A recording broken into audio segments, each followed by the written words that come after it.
Hi అండి, ఎలా ఉన్నారు? Welcome to Shiva Kumari kitchen. ఇప్పుడు మనము కొత్తిమీర కాడల చట్నీ తయారు చేసుకుందామండి. దానికి కావాల్సింది ఏంటో చూద్దాము. ఇప్పుడు పదార్థాలు: కొత్తిమీర అండి 1 కప్పు తీసుకున్నాము. 1 కట్టని ఆకులు తీసి కాడలు తీసుకున్నాము, కట్ చేసుకున్నామండి. పసుపు 1 స్పూను, పచ్చిమిరపకాయలు 5-6 పచ్చిమిరపకాయలు, ఇది మినపగుండ్లు, ఇది పచ్చిపప్పు, ఉప్పు, చింతపండు, 1 చిన్న నిమ్మకాయ సైజు చింతపండు. చూడండి, ఇప్పుడు వీటన్నిటిని వేయించుకుందామండి. బాండీ పెట్టుకుందాము. పచ్చిమిరపకాయలు ముక్కలుగా చేసుకుని వేసుకున్నాము. ఇప్పుడు 2 చెంచాలు ఆయిల్ వేసుకుందాము. వరకు అటు ఇటు తిప్పుకోవాలండి.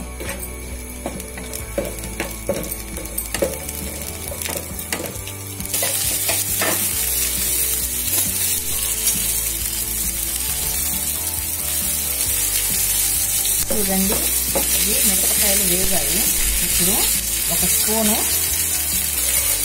మినపగుండ్లు వేసుకుంటున్నాను. 1 స్పూను పచ్చిశనగపప్పు వేసుకుంటున్నాను.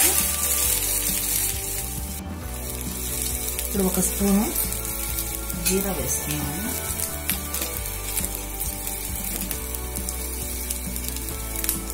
చూడండి, ఇవన్నీ వేగాయి. ఇప్పుడు తీసి ఒక పక్కన పెట్టుకున్నాం. చూడండి, ఇప్పుడు కొత్తిమీర కాడలు కట్ చేసుకున్నాయి పెట్టుకున్నాము. కాస్త వేగిన తర్వాత ఇప్పుడు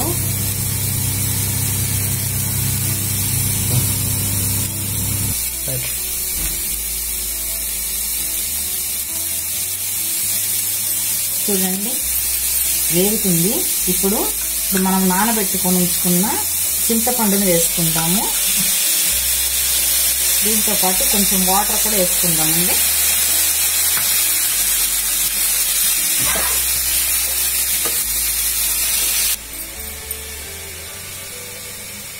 కొంచెము పసుపు వేసుకున్నాము, 1 స్పూను. ఇప్పుడు 4-5-6 వెల్లుల్లి రెబ్బలు వేసుకుంటున్నాను.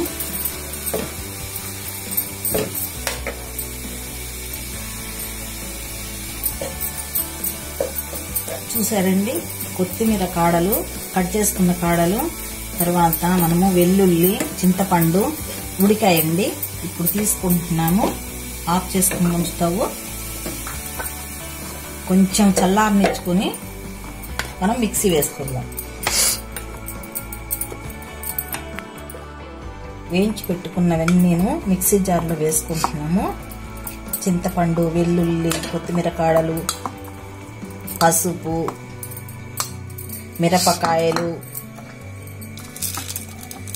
ఇవన్నీ మిక్సీ జార్లో వేసుకుంటున్నాము. ఇప్పుడు 2 చెంచాలు ఉప్పు వేసుకుందాము.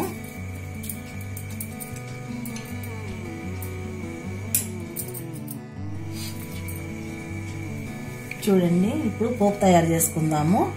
1/4 కప్పు ఆయిల్ వేసుకుంటున్నాను.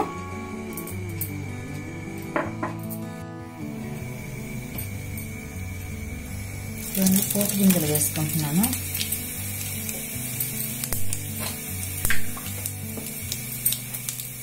తర్వాత కట్ చేసి పెట్టుకున్నానండి వెల్లుల్లి 4 రెబ్బలు వేసుకుంటున్నాను.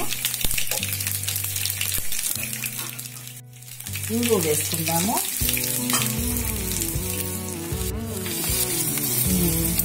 మిక్సీ చేసుకున్న చట్నీని ఈ పోపులో వేసుకుని కలుపుకోవాలండి. ఇట్లాగా చక్కగా ఇట్లా అంతా కలిసేలాగా కలుపుకుని మనము సర్వింగ్ బౌల్లో తీసుకుందాం. ఇప్పుడు చూడండి, కొత్తిమీర చట్నీ రెడీ అయిందండి. ఆరోగ్యకరమైన టేస్టీ కొత్తిమీర చట్నీ, కాడల చట్నీ. చూడండి, మీకు కూడా నచ్చుతుందని అనుకుంటాను. మీకు నచ్చినట్లయితే లైక్ చేయండి, షేర్ చేయండి. మరొక మంచి రెసిపీ తోటి కలుద్దాము. Thank you.